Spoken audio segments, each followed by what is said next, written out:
Hi, ನಾನು ನಿಮ್ಮ ಕನ್ನಡದ ಹುಡುಗ ನಾಗಾರ್ಜುನ ಸಾಗರ್. ನಾನೊಬ್ಬ ಮ್ಯೂಸಿಕ್ ಪ್ರೊಡ್ಯೂಸರ್ ಜೊತೆಗೆ audio engineer.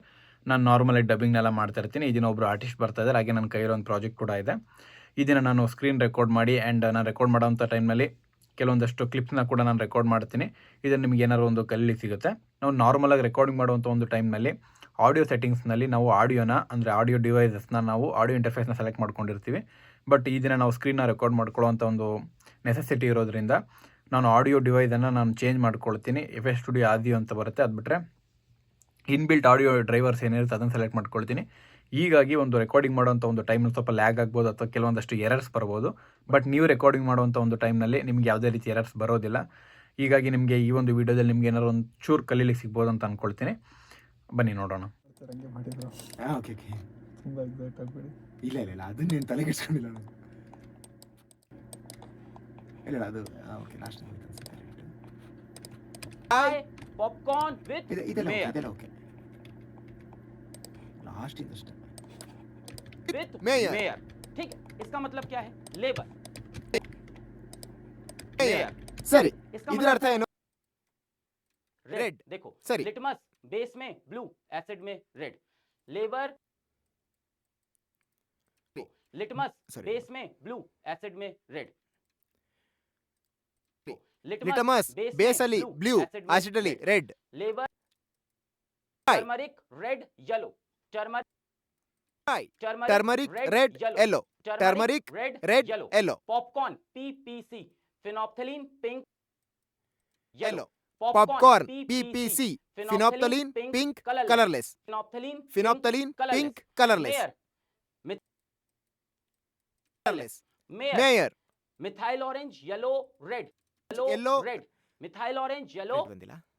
Red methyl methyl orange yellow red. तो red. Methyl orange yellow red. बेटा इस ट्रिक को आप याद रख सकते हैं, इससे आपको सारे कलर याद रहेंगे. रेड. तो बेटा इस ನೋಡಿ trick को ನೀವು आप ಈ याद ಟ್ರಿಕ್ ನ रख सकते हैं, इससे आपको रेड. तो बेटा इस ನೋಡಿ trick ನೀವು को ಈ आप ಟ್ರಿಕ್ ನ याद रख सकते हैं, ನೆನ್ಪಿಟ್ಕೋಬಹುದು. इससे आपको सारे कलर याद रहेंगे. ಇದರಿಂದ ನಿಮಗೆ ಎಲ್ಲ इससे आपको ಇದರಿಂದ सारे ನಿಮಗೆ कलर ಎಲ್ಲಾ ಕಲರ್ याद ನೆನಪಿರುತ್ತೆ. रहेंगे. अब मान लो कोई एक ऐसा इंसान है जिसको कलर दिखाई नहीं पड़ते या जिसको दिखाई नहीं पड़ता. अब मान लो ಈಗ कोई एक ಅಂದ್ಕೊಳ್ಳಿ ऐसा ಯಾರೋ इंसान है ಒಬ್ಬರಿಗೆ जिसको ಕಲರ್ಗಳು दिखाई ಗೊತ್ತಾಗ್ತಾ नहीं ಇಲ್ಲ पड़ते, ಅಥವಾ या ಅವರಿಗೆ जिसको ಕಲರ್ दिखाई नहीं पड़ता. ಕಣ್ಣೇ वो ಕಾಣ್ತಿಲ್ಲ ಸಾರಿ ಕಲರ್ याद ನೆನಪಿರುತ್ತೆ. रहेंगे. ಈಗ अब मान लो ಅಂದ್ಕೊಳ್ಳಿ कोई ಯಾರೋ ऐसा ಒಬ್ಬರಿಗೆ इंसान है ಕಲರ್ಗಳು जिसको कलर ಕಾಣ್ತಾ ಇಲ್ಲ दिखाई नहीं ಅಥವಾ पड़ते, ಅವರಿಗೆ या जिसको ಕಣ್ಣೇ दिखाई ಕಾಣ್ತಾ नहीं ಇಲ್ಲ ಅಂತ पड़ता. वो कैसे टेस्ट करे कोई चीज एसिड है या बेस? ಅಂತ ಅವ್ರು ಹೇಗೆ ಟೆಸ್ಟ್ ಮಾಡ್ತಾರೆ ಅದು ಆಸಿಡ್ ಅಥವಾ ಬೇಸ ಅಂತ? तो उसके लिए हमने बनाया ऑल फैक्ट्री इंडिकेटर्स. क्या चीज? तो उसके ಅದಕ್ಕೆ लिए हमने ಅವರಿಗೋಸ್ಕರ बनाया ನಾವು all ಮಾಡಿದೀವಿ factory all factory indicators. Indicators. All फैक्टना पानी के एसिड H+ नहीं दे सकता. बिना ನೀರಿಲ್ಲ पानी के ಅಂದ್ರೆ acid ಆಸಿಡ್ H+ ನ नहीं दे ಕೊಡೋದಿಲ್ಲ. सकता. यहाँ पे देखो ಇಲ್ಲಿ HCl ನೋಡಿ. है. HCl क्या होती है? गैस होती है. गैस. यहाँ पे देखो HCl ಇದೆ. क्या HCl होती है? ಏನ್ ಕೊಡುತ್ತೆ? गैस होती ಗ್ಯಾಸ್ है. ಕೊಡುತ್ತೆ. गैसियस फॉर्म में होती है. इसमें से गैसियस फॉर्म में होती है. ಗ್ಯಾಸಿಯಸ್ ಫಾರ್ಮ್ ಅಲ್ಲಿ इसमें ಇರುತ್ತೆ. से H+ बेटा तभी निकलेगा जब वाटर हो. इसमें ಇದರಲ್ಲಿ से H+ बेटा ಯಾವಾಗ तभी ಬರುತ್ತೆ निकलेगा ಅಂದ್ರೆ जब ವಾಟರ್ water ಅಲ್ಲಿ हो. ಇದ್ದಾಗ. जब वाटर हो तो ये टूट जाएगा कैसे? H+ और Cl- में. और जब ಯಾವಾಗ water ವಾಟರ್ हो ಇರುತ್ತೋ तो ये ಅವಾಗ टूट ಇದು जाएगा ಹೇಗ್ कैसे? ಬೇರೆ ಆಗುತ್ತೆ? H+ और ಮತ್ತೆ Cl- में. और H+ के बगल में एक्वस मतलब पानी के अंदर. ಮತ್ತೆ Cl- Cl- और H+ ನ के बगल ಪಕ್ಕದಲ್ಲಿ में aqueous ಅಕ್ವಸ್ मतलब ಅಂದ್ರೆ पानी के अंदर. ನೀರಿನ ಒಳಗಡೆ. अब सुनो ಈಗ ಕೇಳಿ पानी के ನೀರಿನ अंदर. ಒಳಗಡೆ ಈಗ अब ಕೇಳಿ जैसे ही ये H+ एसिड से जैसे ही H+ पानी में आता है, जैसे ही ಯಾವಾಗ ये ಈ H+ H+ एसिड से जैसे ही H+ पानी में आता है, Okay. ये पानी एसिड से ಆಸಿಡ್ जैसे ಇಂದ ही ಯಾವಾಗ H+ H+ पानी में आता ನೀರಿಗೆ है, ಬರುತ್ತೋ ये पानी के मॉलिक्यूल से बेटा कंबाइन कर लेता है. ಈಗ ನಾವು ನೋಡಿದ್ವಿ ಹೇಗೆ ಒಂದು ರೆಕಾರ್ಡಿಂಗ್ ಎಲ್ಲ ನಡೆಯುತ್ತೆ ಅಂತ. ಈಗ ಒಂದು ನಾರ್ಮಲ್ ಸ್ಪೀಡ್ನಲ್ಲೇ ಇದ್ವಿ. ಕೆಲವ್ರಿಗೆ ಅನ್ನಿಸ್ತಾ ಇರ್ಬೋದು ಅಲ್ಲಿ ಸಿಂಕ್ ಆಗ್ತಿಲ್ಲ, ಕೆಲವೊಮ್ಮೆ ಲೆಂತ್ ಜಾಸ್ತಿ ಆಗ್ತಿದೆ, ಲೆಂತ್ ಕಡಿಮೆ ಆಗ್ತಿದೆ ಅಂತ.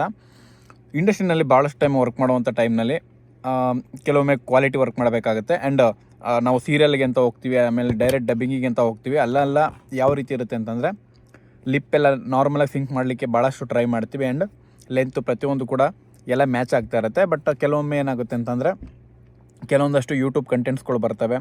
ಆ ಒಂದು ಟೈಮ್ನಲ್ಲಿ ನಾವು ಕ್ವಾಂಟಿಟಿ ಮೇಲೆ ಜಾಸ್ತಿ ಕಾನ್ಸಂಟ್ರೇಟ್ ಮಾಡಬೇಕಾಗುತ್ತೆ. ಅಂದರೆ ಒಂದು ಲಿಮಿಟೆಡ್ ಟೈಮ್ನಲ್ಲಿ ನಾವು ಎಷ್ಟು ಪ್ರಾಜೆಕ್ಟನ್ನು ಒಂದು ಸ್ಟುಡಿಯೋಯಿಂದ ಹೊರಗಡೆ ತೆಗಿತೀವಿ ಅನ್ನೋದು ತುಂಬಾ ಮ್ಯಾಟರ್ ಆಗುತ್ತೆ. 1 ಮಿನಿಟ್. ಓಕೆ, ಇದೆಲ್ಲ ಸೈಡಿಗೆ ಇರಲಿ. ನಿಮಗೆ ಈಗ ಸ್ವಲ್ಪ ಅರ್ಥ ಆಗಿದೆ ಅಂತ ಅಂದ್ಕೊಳ್ತೀನಿ, ಹೇಗೆ ನಾವು ಈ ಒಂದು ಸಾಫ್ಟ್ವೇರ್ನ ಯೂಸ್ ಮಾಡ್ತೀವಿ, ಹೇಗೆ ಒಂದು ರೆಕಾರ್ಡಿಂಗ್ ವರ್ಕ್ಫ್ಲೋ ನಡೆಯುತ್ತೆ ಅಂತ.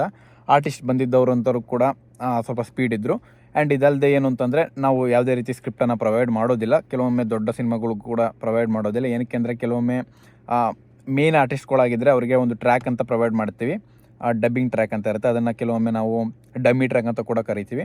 ಅದರಲ್ಲೇನಿಲ್ಲ, ಜಸ್ಟ್ ಒಬ್ಬರು ನಾರ್ಮಲ್ ಆರ್ಟಿಸ್ಟ್ ಅದನ್ನು ಹೇಳಿರ್ತಾರೆ. ಆ್ಯಂಡ್ ರಿಯಲ್ ಆರ್ಟಿಸ್ಟ್ ಬರ್ತಾರಲ್ಲ, ಅಥವಾ ಒಂದು ಡಬ್ಬಿಂಗ್ ಆರ್ಟಿಸ್ಟ್, ಮೇನ್ ಆರ್ಟಿಸ್ಟ್ಗಳು ಏನು ಬರ್ತಾರೆ ಅವರು ಅದಕ್ಕೆ ಫೀಲ್ ಕೊಟ್ಟು ಡಬ್ ಮಾಡ್ತಾರೆ. ಇದಲ್ಲದೆ ನಿಮಗೆ ಕೆಲವೊಂದಷ್ಟು ಎರರ್ಸ್ಗಳು ಇಲ್ಲಿ ಬರ್ತಾಯಿತ್ತು. ಏನಕ್ಕೆ ಅಂತಂದರೆ, ನಾನು ಪ್ಲೇಬ್ಯಾಕ್ ಅನ್ನೋ ಒಂದು ಸೆಟ್ಟಿಂಗ್ಸ್ನಲ್ಲಿ ನನ್ನ ಒಂದು ಆಡಿಯೋ ಇಂಟರ್ಫೇಸ್ನ ಸೆಲೆಕ್ಟ್ ಮಾಡ್ಕೊಂಡಿರಲಿಲ್ಲ. ನಾನು ಇನ್ಬಿಲ್ಟ್ ಆಡಿಯೋ ಡಿವೈಸ್ ಏನಿರುತ್ತೆ ಅಥವಾ ಒಂದು ಡ್ರೈವರ್ ಏನಿರುತ್ತೆ ಅದನ್ನು ಸೆಲೆಕ್ಟ್ ಮಾಡ್ಕೊಂಡಿದ್ದೆ. ಹಾಗಾಗಿ ಎರರ್ಸ್ ಬರ್ತಾಯಿತ್ತು. ನಿಮಗೆ ಆ ಒಂದು ಎರರ್ ಬರೋದಿಲ್ಲ ಅಂತ ನನ್ನ ಒಂದು ಅಭಿಪ್ರಾಯ. ಏನಕ್ಕೆ ಅಂತಂದರೆ, ನಿಮ್ಮ ಸಿಸ್ಟಮ್ ಏನಾದರೂ ಸ್ವಲ್ಪ ಕಾನ್ಫಿಗರೇಷನ್ ಸ್ವಲ್ಪ ಲೋ ಇದ್ದರೆ ಆಗ ಬರ್ಬೋದು ಬಹುಶಃ.